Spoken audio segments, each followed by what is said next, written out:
Hey guys, welcome back to my channel, Randy Saves, and welcome back to another video that is part of the video series From Couponing to the Table. So if you've seen my Publix grocery haul, you know that I got these very cheap at Publix this week. If you don't have a Publix, you can always buy these at your local grocery store, and there's still that 75 cents off one coupon that you can use, so pretty good deal there. So this is the turkey sausage, specifically the hardwood smoke. They have other varieties, but this is the one that I like. So what we're going to do is sausage, potato, and cabbage all in one pot.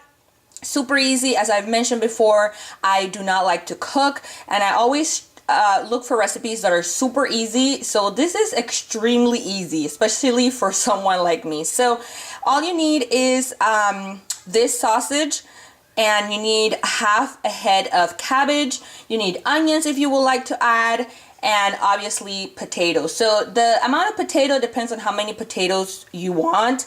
I'm gonna use 4 medium-sized potato, but if you like more potatoes or less potatoes, that's up to you.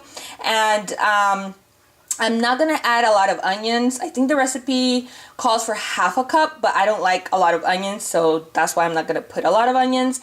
And then that's it.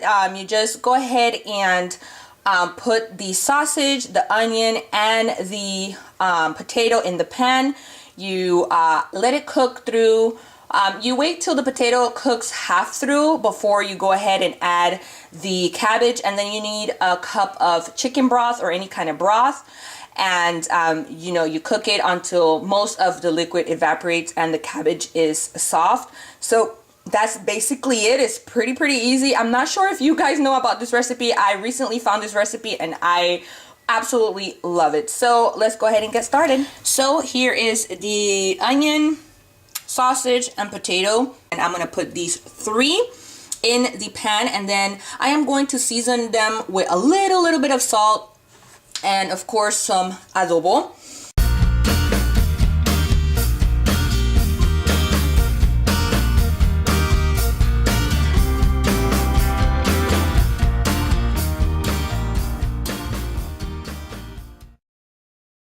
So this is the amount of cabbage I'm gonna put. I don't want to put a lot, but once again, this is a recipe that you can just customize to your liking. And this is how it looks. It's almost done.